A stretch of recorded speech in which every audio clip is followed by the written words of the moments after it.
جی اس کے بعد جو ہے کہ یہ میں نے آپ کو تفصیل سے سمجھا دیا. اب اللہ تعالیٰ کی ذات جو ہے یہ فرما رہی ہے، یعنی کہ اس میں جو مسئلہ نکلتا ہے وہ یہی ہوتا ہے کہ بہتر یہی ہے کہ نکاح جو ہے وہ پاکیزہ اور پاک صاف جو عورتیں ہیں، پارسا عورتیں ہیں، ان کا نکاح اچھے اور نیک اور صالحین مرد کے ساتھ ہی کیا جائے. ایسے ہی اچھے اور نیک اور صالح مردوں کا نکاح بھی یعنی کہ نیک اور دیندار اور پارسا عورت کے ساتھ ہی کیا جائے.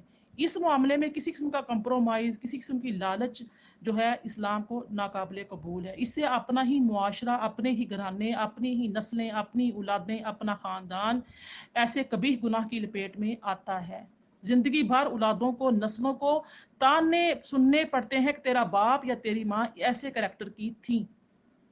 تو اس لیے اولا اور افضل کیا ہے کہ اللہ تعالیٰ جیسے یہ قانون فرما دیا کہ نکاح جو ہے کس کے ساتھ کیا جائے گا، زانی کا زانیہ کے ساتھ کیا جائے گا، یا بہتر یہی ہے کہ اس کو کسی مشرک کے ساتھ یا مشرکہ کے ساتھ اس کا نکاح کر دیا جائے. یہ ہے. پھر فرما دیا اِلَّا الَّذِينَ تَابُوا، ہاں یہ فرمایا وَأُولَٰئِكَ هُمُ الْفَاسِقُونَ، یعنی کہ ان کی جو کیوں نہیں قابل قبول گواہی کہ یہ فاسق ہے. یہی لوگ کیا ہیں؟ فاسق ہیں. اِلَّا الَّذِينَ تَابُوا مِن بَعْدِ ذَلِكَ وَأَصْلَحُوا فَإِنَّ اللَّهَ غَفُورٌ رَحِيمٌ. آگے یہی بھی بتا دیا مگر اگر یہ لوگ اس حرکت سے باز آ جائیں اور تائب ہو جائیں اور اپنی اصلاح کر لیں تو اللہ ضرور ان کے حق میں غفور الرحیم ہے، بہت بخشنے والا ہے، مہربان ہے.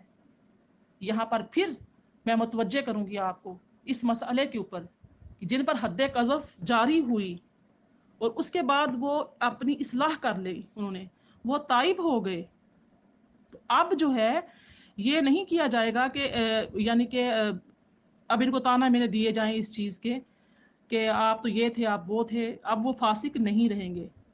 اب کیا ہے؟ وہ فاسق نہیں رہیں گے. یہ فاسق کا جو لفظ قرآن پاک میں اللہ پاک نے فرمایا کہ وَأُولَٰئِكَ هُمُ الْفَاسِقُونَ، اور یہی لوگ فاسق ہیں، تو یہ فاسق کا جو لفظ ہے وہ نہیں رہے گا، ان کے ساتھ نہیں رہے گا. ہاں اب یہ نہیں ہے کہ انہوں نے چونکہ توبہ کر لی ہے، اپنی اصلاح کر لی ہے، اور اب ان کی گواہی جو ہے جو میں نے پیچھے بیان کی ہے گواہی قابل قبول ہوگی. نہیں جی، تائب ہو جائیں، گناہ چھوڑ دیں، نکاح کر سکتے ہیں کسی پارسا عورت کے ساتھ. یہ قید ایسی نہیں ہے کہ نکاح نہیں ہو سکتا. کوئی بدکار عورت اگر اسے ایسا جرم فیل ہوا ہے، جب ماضی اس کا ایسا رہا ہے، اب وہ اپنی اصلاح کر لیتی ہے، وہ تائب ہو جاتی ہے، تو کسی نیک مرد کے ساتھ نکاح کر سکتی ہے، نکاح ہو جائے گا. اور اس کو لوگ فاسق نہیں کہیں گے، اس بات سے باز رہیں گے. لیکن اگر ان پر حد قذف جاری ہوئی تھی تو پھر بھی ان کی تا قائم قیامت تک گواہی قابل قبول نہیں ہوگی. یہ مسئلہ اچھے طریقے سے ذہن میں آپ سب نے بٹھا لینا ہے. اس کے بعد اللہ تعالیٰ کی ذات نے یہ فرمایا یہاں پر، اب حد جو ہے، حد کا جو معنی میں بار بار حد کی بات کر رہی ہوں کہ حد قذف کریں، حد کریں، تو حد کا جو معنی کیا ہوتا ہے؟ چلیں جی، لنک ہی ختم ہو گیا.